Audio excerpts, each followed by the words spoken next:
Puji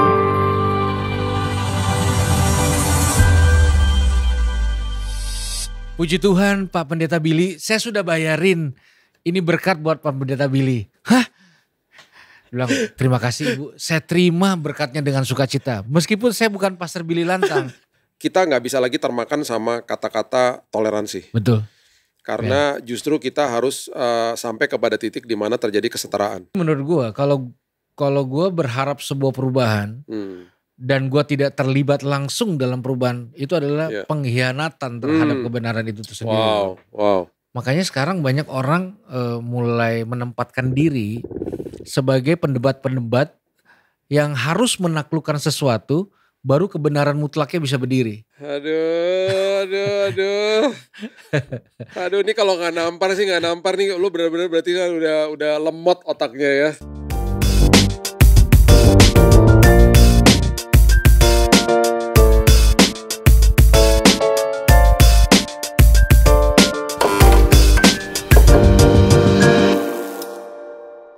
Sahabat Kopi, kembali dengan saya Billy Lantang di Billy's Coffee Table. Hari ini adalah sebuah sejarah kembali, harus dicatat nih, banyak sejarahnya nih di podcast ini.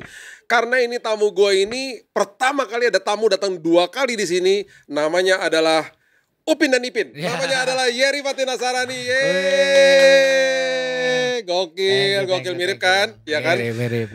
Jadi waktu sekitar 2 tahun lalu Billy's Coffee Table ini mulai disiarkan. 10 tamu pertama tuh salah satunya Yeri. Dan kita ngomongin tentang bagaimana fungsi seorang ayah hadir dalam rumah, terus masa lalu lo yang kena narkoba. Dan kita barusan cek videonya, ternyata dia pakai kaos yang sama. Kaos yang sama. Tempat yang sama. Kaosnya sama. Lo gak rencana dong? Gak rencana. Lo gak tahu dong, baru tahu tadi kan? Itulah bapak-bapak yang kalau ngambil baju di atas doang. Aduh, gila banget ini, lucu banget ini. Ini kalau bini gue nonton mungkin dia marah. Tuh kan jadi yang lain. Pokoknya harus buka ya episode kita 2 tahun lalu, bajunya sama kayak begitu. Beda topi doang aja. By the way, gue pakai kaosnya gak sama seperti 2 tahun lalu, karena gue dikasih dari House of the Holy. Keren ya, El Shaddai. Allah Maha Kuasa. Wow, keren tuh. Jadi kalau mau cek silakan ke Instagramnya House of the Holy. Yer, lo sibuk apa aja selama 2 tahun? Kayaknya kalau gue undang lo gak ketemu Yer. Menjalankan perintah agama, bro. Oh, asik, menjalankan perintah agama. Lo waktu itu sempat kasih tau gue, kalau gak salah lo nge-WhatsApp gue atau apa gitu, ada sebuah kejadian lucu. Bahwa ada orang berpikir bahwa lo tuh gue. Itu, makanya kan gini, kita mulai dari atas dulu lah. Atas dulu. Iya. Jadi gue makan di Kelapa Gading nih. Mau bayar. Datanglah ibu-ibu. Puji Tuhan Pak Pendeta Billy, saya sudah bayarin. Ini berkat buat Pak Pendeta Billy. Hah? Bilang terima kasih Ibu, saya terima berkatnya dengan sukacita. Meskipun saya bukan Pastor Billy Lantang. Nanti saya akan sampaikan pada beliau. Ini rezeki anak soleh. Rezeki anak soleh. Iya. Jadi buat ibu yang nonton ini, terima kasih. Terima kasih juga Bu, udah berpikir itu saya. Double blessing nih namanya. Double blessing. Lucu banget. Jadi ya gitulah, agak-agak dari Jawa memang agak-agak mirip sih. Ya kan, gotinya, mirip kan, pelontos-pelontosnya, ya kan. Cinta Tuhannya ya kan. Iya, itu pasti harus nomor 1 tuh ya. Nomor 1, ya kan? Betul. Nah selama ini nih gue kan ngikutin Instagram lo dan gue selalu bilang sama teman-teman gue bahwa kita nih beruntung ada orang seperti Yeri yang betul-betul membela banyak sekali ketika terjadi hal-hal yang gaduh lah di luar. Maksudnya dalam hal misalnya gereja ditutup, disegel misalnya, kemudian ada persekutuan doa di rumah kemudian dibubarkan dan lain sebagainya. Kita ada satu session episode bicara juga dengan Habib Ahmad. Dan kita banyak sekali meluruskan banyak hal-hal yang terjadi di Indonesia. Betul, itu adalah sebuah persentase yang sangat kecil yang terjadi. Dan kalau kita lihat gambar besarnya, sebenarnya Indonesia ini sangat-sangat hidupnya sangat berdampingan, saling menghormati perbedaan gitu ya. Nah, tapi dari sisi itu, dari pandangannya Yeri itu seperti apa? Karena Yeri ini sering banget menyuarakan ketidakadilan seperti itu, dan kemudian banyak sekali paradigma yang baru yang kemudian membuat kita juga berpikir. Dan ya pastinya kalau gue lihat, oh ini bener banget nih gitu. Silakan Yer. Ya, jadi itu mulai dari keresahan ini bro. Kita itu sudah terlanjur memberikan sebuah stigma atau segmen dalam pelayanan. Spesialis praise and worship. Spesialis leadership. Spesialis pelepasan. Spesialis apapun lah. Nah, akhirnya kepedulian terhadap bangsa, semangat nasionalisme itu juga diletakkan pada sebuah spesialis tertentu. Sehingga banyak orang tidak mau terlibat dalam hal-hal seperti ini. Kenapa? Karena dia nggak akan jadi spesialis dan dia nggak akan jadi orang the best di situ. Jadi orang menyelamatkan kamarnya masing-masing dalam label panggilan khusus gitu. Sehingga dia nggak mengambil tanggung jawabnya atas kebangsaan gitu. Gue meyakini gini bro, kalau ada masalah moral terjadi di Indonesia, yang Tuhan cari adalah imam-imamnya. Tuhan gak cari BNN, BNPT, ini gak, dia mencari pertanggungjawaban moral, panggilan untuk berkontribusi atas bangsa ini, gitu loh. Nah makanya gue melakukan sesuai dengan naluri yang Tuhan taruh di hati gue untuk berkontribusi dalam frontline ini, gesekan-gesekan yang dibawa ini dengan sejuta dinamika ini gitu. Tapi menurut gue kalau gue berharap sebuah perubahan dan gue tidak terlibat langsung dalam perubahan, itu adalah pengkhianatan terhadap kebenaran itu sendiri. Wow. Gitu. Jadi semangatnya semangat itu sih. Gitu. Kan gini bro, nggak apa-apa ya gue agak panjang dikit. Perubahan satu tempat tidak lagi menjadi pencapaian dalam sebuah ministry atau panggilan. Kita terjebak dalam kamar kebesaran organisasi, kultus individu, money oriented dan sebagainya. Sehingga lu bisa lihat sekarang gereja dan tempat prostitusi bertumbuh bersama. Lu bisa lihat ada gereja lalu ada yang orang mengakhiri nyawanya. Di sekitar dan dekat. Jadi tidak ada lagi pencapaian yang radius 100 meter dari tempat lu ibadah. Gak ada yang bunuh diri, gak ada yang pakai narkoba, gak ada yang hancur-hancuran hidup. Karena ada something dan si something ini melakukan penetrasi. Sebenarnya mencoba untuk menghidupi itu sih bro. Iya. Itu akhirnya yang membuat banyak orang mau berubah, mau ada perubahan maksudnya. Tetapi udah terjebak di dalam zona nyaman, udahlah itu ada Yeri lah, udahlah sana aja lah, gue begini-begini aja. Dan yang gue lihat adalah terjadi politik gereja yang sangat-sangat mengerikan akhir-akhir ini. Akhirnya saling ya bertengkar satu sama yang lain lah, rebut-rebutan jemaat lah dan lain sebagainya, itu terjadi di mana-mana.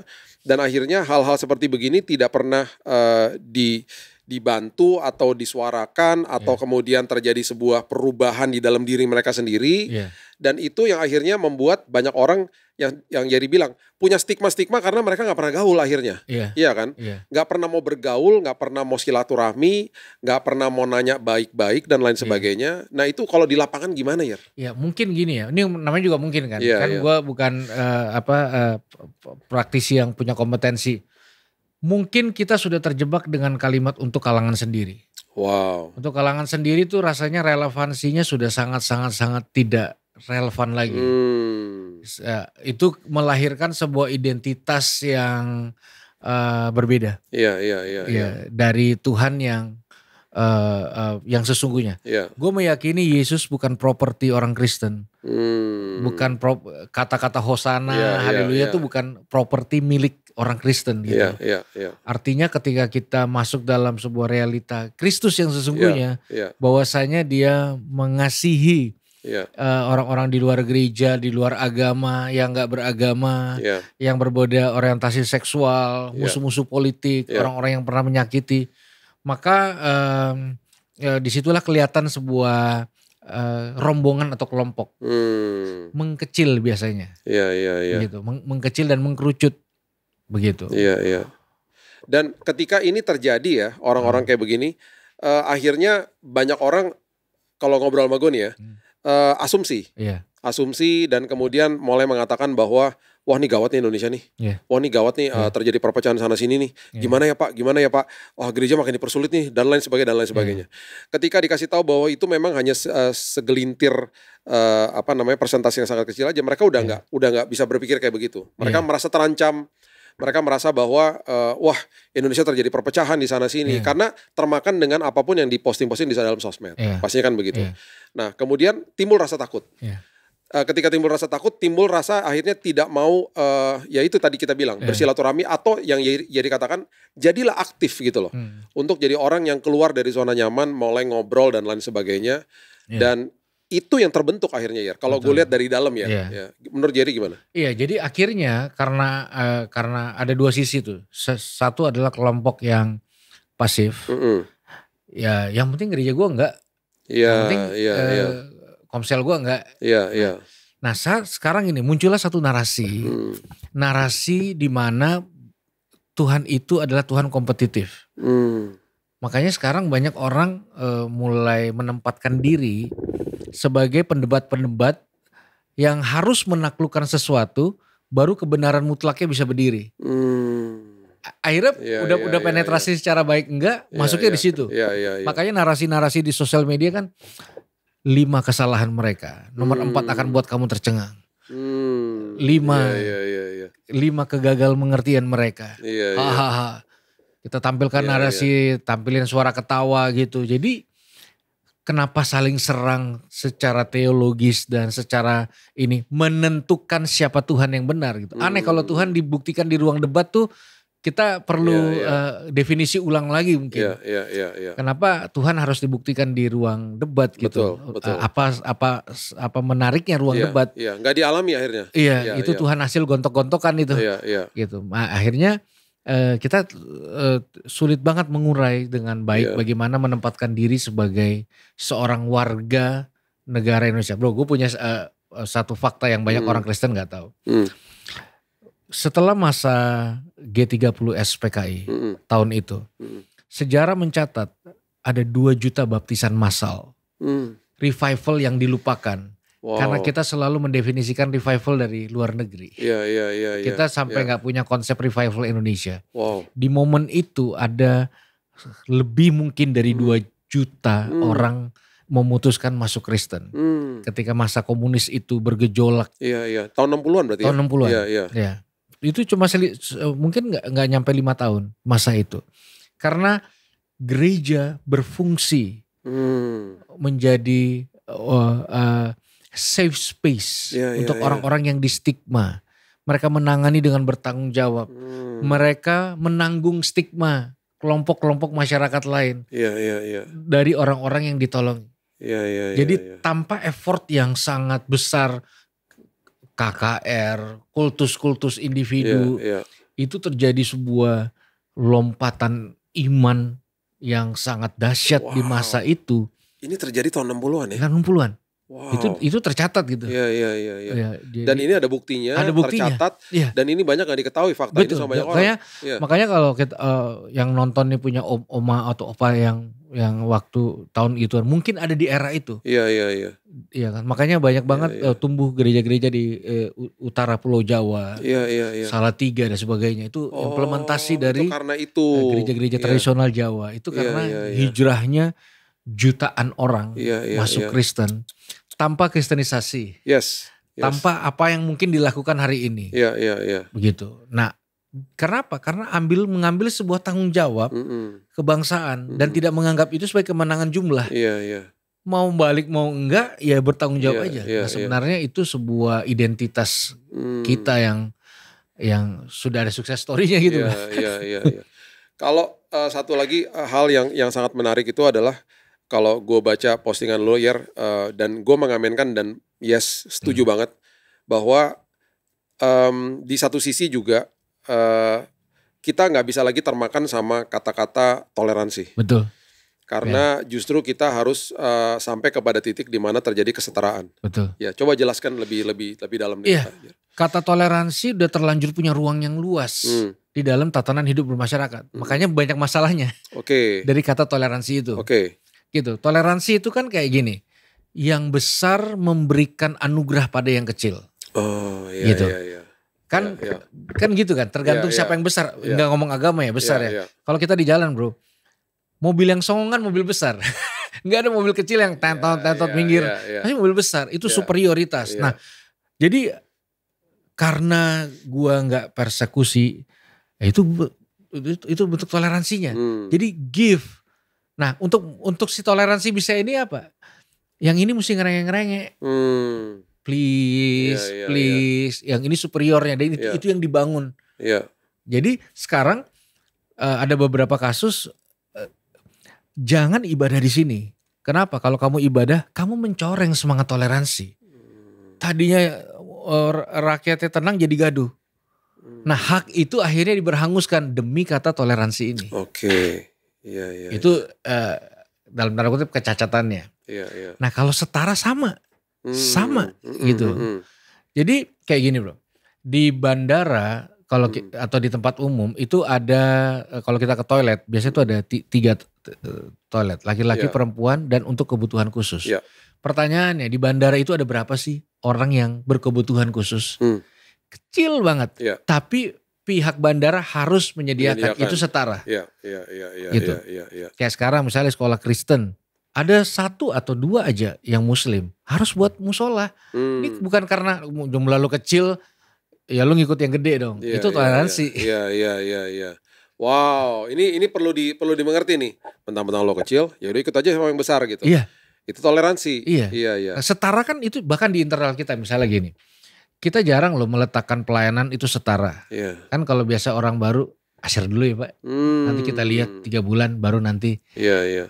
Ya setahun lagi tim PW. Jadi kita mempermainkan itu. Kursi pembicara Iya. dan jemaat berbeda. Iya. Karena itu informasi tersirat adalah pembicara dan jemaat tidak setara. Iya. Gue agak-agak risih sih sama itu. Terus terang. Tapi kan itu kan Iya. toilet khusus pembicara. Artinya tidak setara. Oh, ini untuk melangsungkan, tapi dalam komunikasi publiknya tidak. Iya. Kita mengusung hati hamba. Tapi kalau mau makan harus pendeta dulu. Iya. Karena apa? Karena kamu tidak setara. Iya. Nah itu akhirnya mengacaukan nilai-nilai kesakralan. Ya gue ngerti sih kalau misalnya memang dikasih bangku di depan karena ya dipikirnya selayaknya begitu Pak, duduk di depan. Tapi gue pernah ya di sebuah gereja. Adalah sebuah gereja. Ketika disuruh duduk di depan, gue bilang gini, Bu boleh gak saya di belakang aja gitu. Karena saya juga pengen ngelihat, waktu itu gue pengen ngelihat beda banget soalnya gini, duduk di depan gue akan ngelihat tim PW, duduk di belakang gue akan ngelihat gimana kesungguhan hati jemaat, ada yang nangis, ada yang sedang berkebutuhan yang sangat-sangat berat gitu ya, dia nangis, dia kusuk banget datang ke Tuhan, itu beda loh persepsinya. Jadi gara-gara satu hari gue pernah dari toilet dari sebuah gereja, gue di belakang itu nggak langsung ke depan, gue ngeliatin tuh mereka beribadah lah ya. Nah satu hari gue berpikir gini, gue pengen duduk di belakang gitu ya. Ngeliatin aja selama PW itu mereka kayak gimana. Itu beda banget dan gue diberkati banget. Dan waktu gue menyampaikan firman kayak gue nyatu sama jemaatnya gitu loh. Karena gue ngeliatin ya gitulah bahasa tubuh mereka dan lain sebagainya. Dan ya iya sih tanpa gue sadari sekarang kalau gue udah dengar kata kesetaraan itu. Gue ngerasa justru guanya yang setara sama mereka. Gue ngerasa gue sama-sama mereka, gue lihat persepsinya mereka, tidak lihat tim PW-nya. Jadi ya bener banget, ini nih gue baru kebuka juga, gue pernah lakukan hal itu dan baru kebuka gitu hari ini, bener banget. Itu kan tersirat, tapi ya kan. Iya. Artinya ya istilahnya ada, ya itulah itu namanya perspektif gue, bisa bilang. Tapi gue punya pengalaman bro, satu kali gue tuh dihadiahkan jaket Gojek sama ojek online sama teman gue. Nah satu kali mau ibadah karena hujan kayak gini nih, ya itu yang ada gue pakai buat berteduh. Untuk sampai ke tempat ibadah. Nah akhirnya security memberitakan gue mau pick up barang gitu. Padahal lagi gereja nih ya. Gereja kan, gue bercanda kan. Enggak lah ini mau ibadah. Terus waktu itu securitynya bilang, oh mohon maaf Pak, gak bisa nih. Gitu. Wow. Nah gue lagi buka, gue tutup lagi, cerek. Wow. Khusus hari itu. Tunggu, lo mau ibadah apa lo mau khotbah? Gue mau khotbah. Lo mau khotbah? Gue mau khotbah. Wow. Terus. Jadi khusus hari itu, gue khotbah pakai jaket Gojek. Wah, tapi kan lu udah gak boleh masuk tuh. Iya gue akhirnya kan orang tahu apa bicaranya. Setelah dicoba cari tahu dan gue juga ngasih tahu. Dan gue nggak lepas itu. Nah maksud gue adalah, lu bayangkan misalnya pembicara agak telat, kursinya di depan, terus tiba-tiba ada satu orang pakai baju hijau, Boy Gojek. siapa nih? Kok maju? Kok maju? Kok duduk depan? Duduk depan. Yang ngomong. Wow. Tidak ada maksud apa-apa. Gue Iya, cuma iya. ingin memberitahu bahwa kita ini setara. Iya. Jangan bedakan, kalau mall ngelarang orang pakai baju Iya. itu nggak boleh dipakai, ya Iya. sudah itu kebijakan. Wow. Tapi kita nih setara, kita Iya. sulit kita menuntut setara kalau Wah, ini jadi pembelajaran. kita ini nggak setara. Wah, ini jadi pembelajaran. Ini terjadi di India ya, berapa Iya. ratus tahun yang lalu, berapa puluh tahun atau gua nggak tahu lah berapa tahun yang lalu. Pokoknya nggak boleh masuk gara-gara pakai sendal Iya. waktu itu. Sampai mereka pada kesal banget dan akhirnya mereka tidak mau ke gereja. Gara-gara waktu itu kan dijajah Inggris. Iya. Mereka merasa lo kalau misalnya pakai sendal, lo nggak boleh masuk. Dan orang itu ternyata adalah sosok yang kita kenal namanya Indira Gandhi. Iya. Ya kan? Indira Gandhi. Si Mahatma Muhammad Gandhi. Itu dia lah, sosok pribadi itu yang nggak boleh masuk ke dalam gereja karena pakai sendal. Jadi itu kan yang terjadi juga sama lu. Itu yang terjadi gitu. Iya, Makanya iya. kan sulitnya generasi ini meyakini tempat ibadahlah ramah Iya, penerimaan. Iya. Karena dari pakaian pun sudah menunjukkan siapa setara siapa enggak. Iya. Gitu loh. Wow. Kan gini sekarang nih. Iya. Lu berubah dulu Iya. baru join geng gua. Iya. Kalau lu gondrong gunting. Kalau Iya. lu tatoan inilah Iya. malu lah inilah.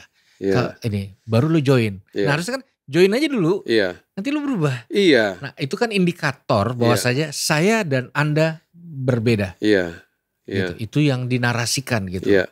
Sehingga orang mulai melihat ada hasta, ada Iya. ibaratnya gini, menyedihkan ya. Orang pakai mobil mewah ya tentu lebih gampang dapat parkir. Tapi ministry yang terlihat mewah dan besar lebih mudah disuruh ngomong di depan dibanding yang tidak terlihat. Iya. Sehingga orang bayangin bro, ini kan menyedihkan. Ada WL ngomong gini, seberapapun kita berada, loh kenapa dikit jadi merasa dosa. Iya, Artinya apakah yang dikit tidak setara dengan yang banyak? Siapa yang bilang? Source-nya dari mana? Gitu loh. Apakah yang ini lebih dari ini? Kan semua akhirnya kita mainnya begitu. Ini yang gua juga ngalamin di gereja-gereja. Ketika hal ini terjadi, seperti tadi pengalaman Yeri ya. Ketika masuk ke dalam sebuah tempat pakai jaket Gojek dan lain sebagainya, terus kemudian ya orang diperlakukan ya kayak gitulah. Ada yang akhirnya mentang-mentang lo orang kaya, gembala sidangnya datang ketika ada kematian. Kalau lo cuma biasa ya nanti yang lain yang datang gitu. Itu kan terjadi banyak banget hal-hal kayak begini-begini. Perlakuan khusus kepada orang-orang yang dianggap kaya dan lain sebagainya. Itu terjadi di mana-mana akhirnya. Dan itu yang mulai orang-orang berpikir bahwa gue malas ke gereja. Bahkan di segmen-segmenin gitu gereja. Dan gue ngerasa bahwa kalau gue kesini akhirnya gue malu sendiri ini orang kaya semua di sini. Seolah-olah kayaknya gue nggak diterima di situ. Nah itu menurut pengalaman Jerry gimana? Iya itu karena gini, kalau menurut gue ya, sekali lagi nih kalau gue bukan akademisi, jadi gue tidak punya latar belakang akademisi ini karena ngobrolan kopi aja. Iya. Menurut gue tanpa sadar ada dua penyebab. Pertama kita sangat suka dengan budaya meniru dari luar. Akhirnya mendaratlah Western Christian ini.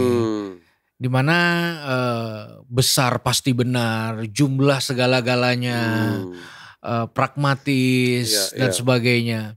Sehingga kita lupa gitu. Kalau kita datang ke tempat-tempat pelayanan, kita akan tahu ini kiblatnya kemana. Ke Australia, ke Amerika, ada yang ke Korea, gitu. Bahkan hampir nggak ada lagi gereja-gereja baru dengan nama Indonesia asli, batik, alat musik daerah dan sebagainya. Nah itu yang menyebabkan akhirnya hasta itu punya tempat dan mendarat.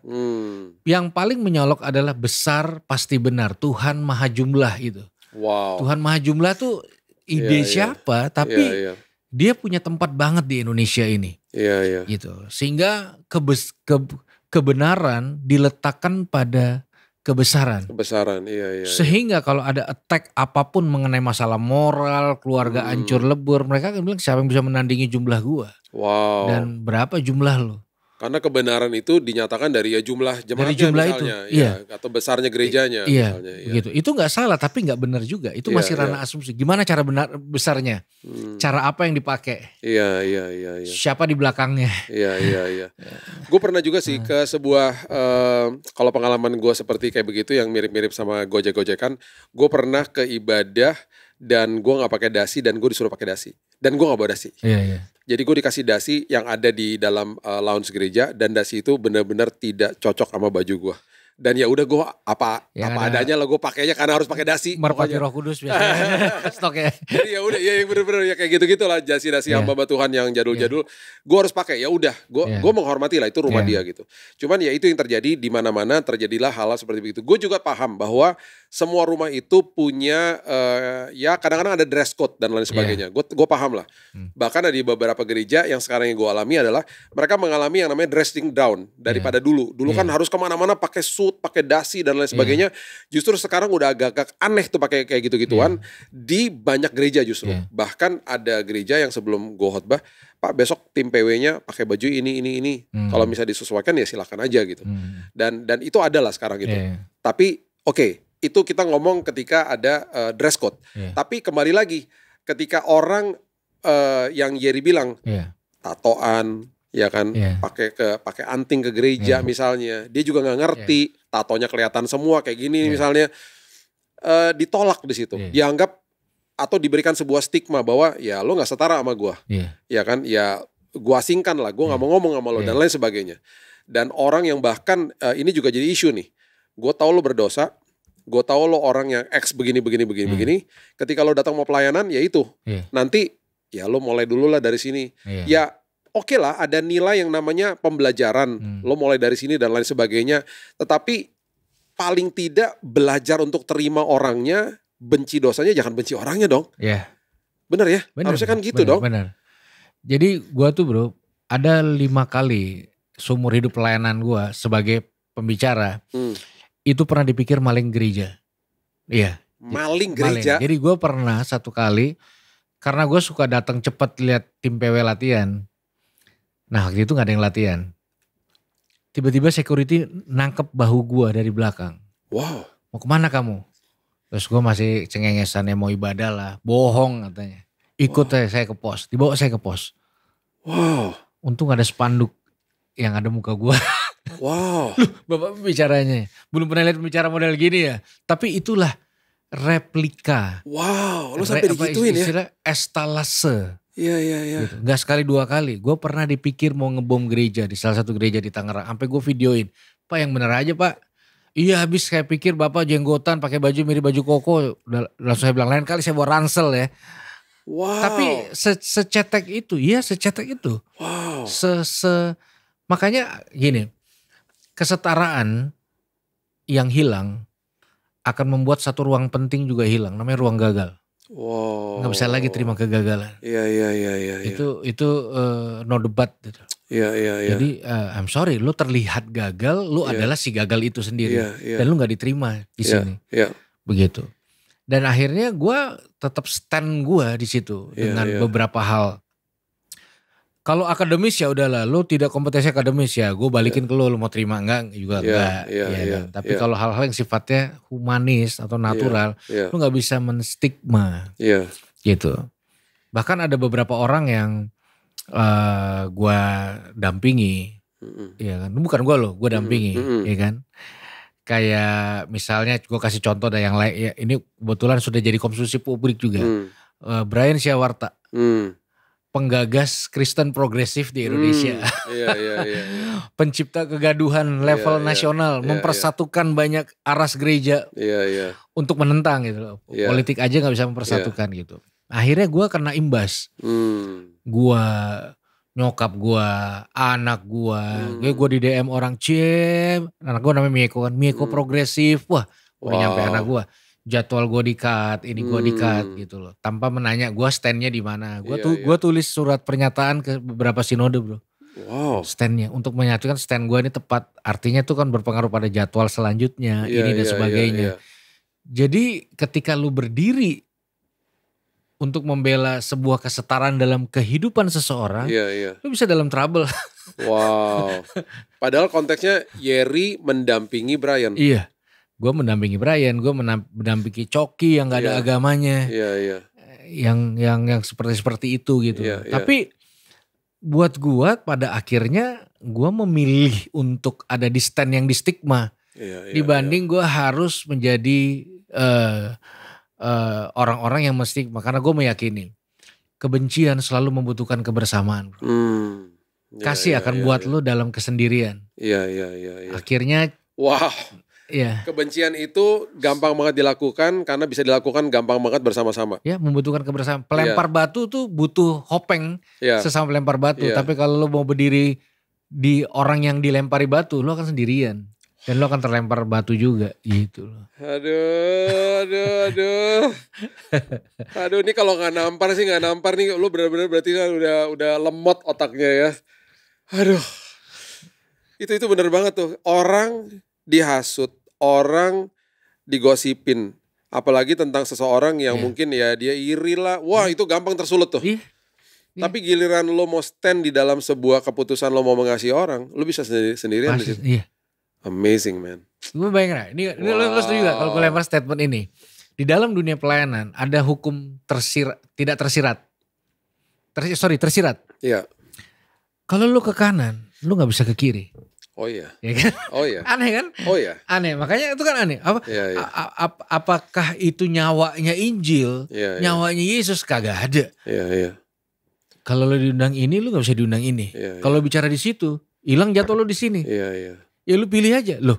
Iya. Siapa yang memberikan ide seperti itu? Tapi itulah makanan buat generasi selanjutnya. Iya.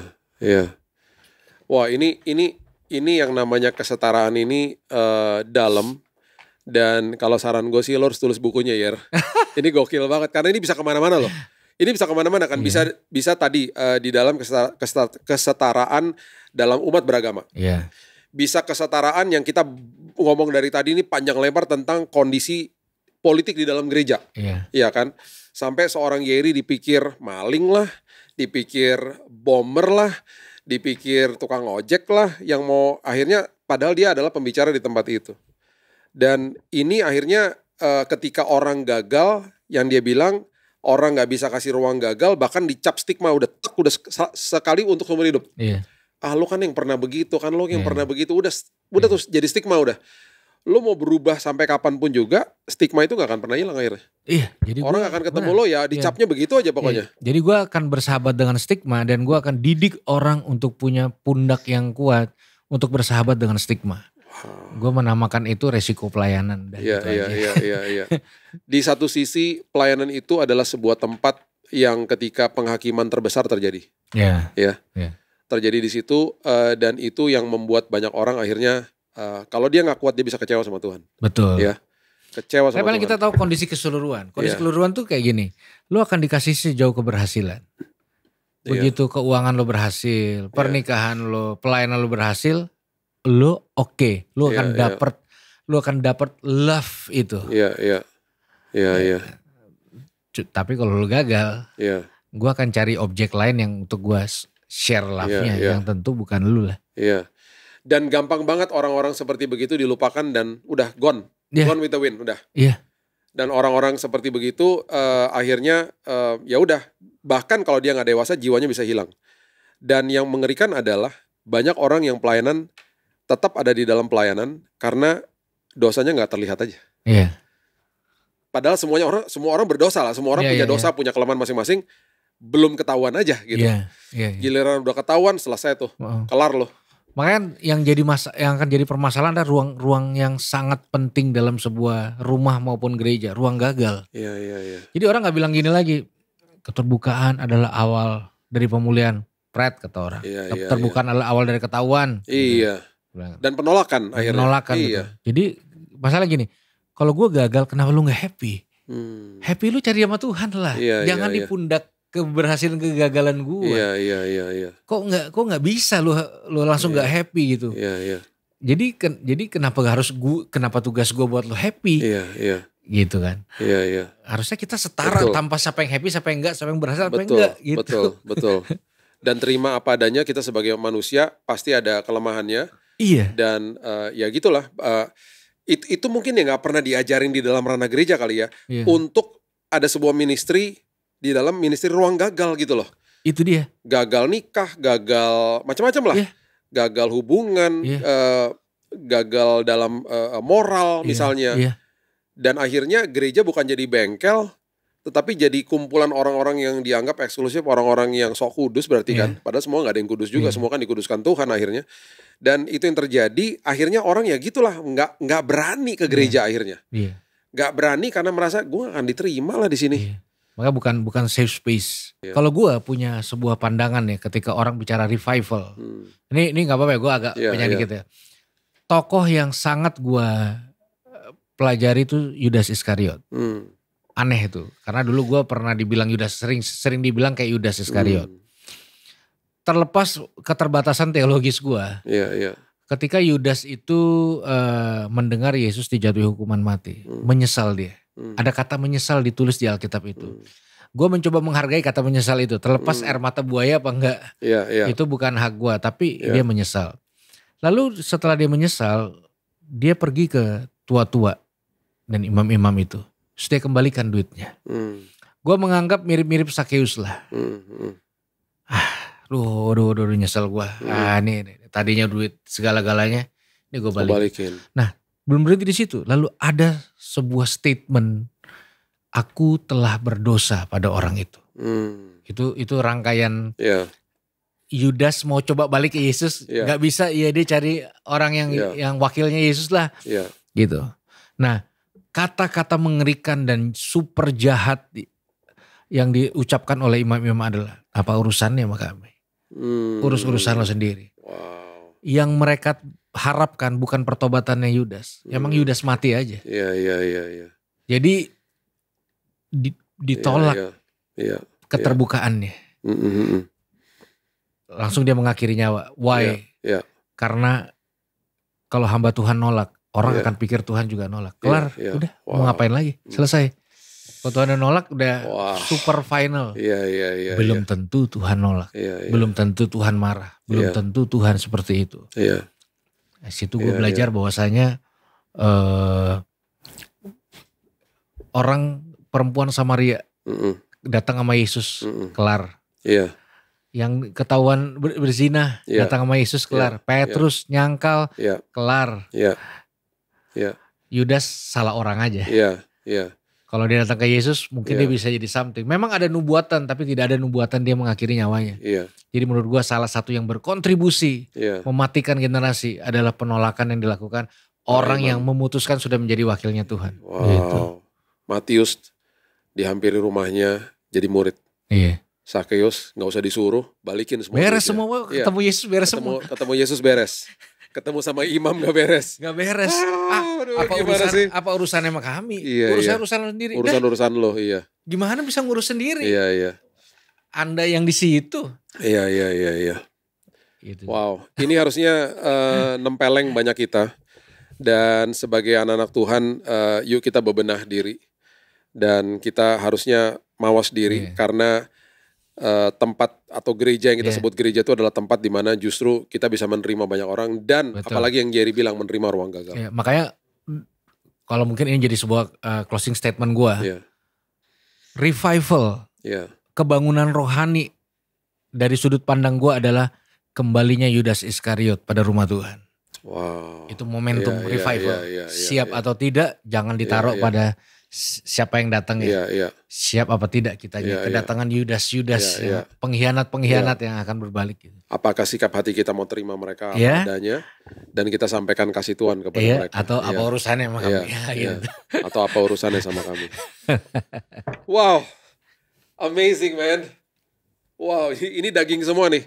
Jadi hari ini Yer, sebelum gue tutup, silahkan Yer, puas-puasin Yer, go ahead. Silakan.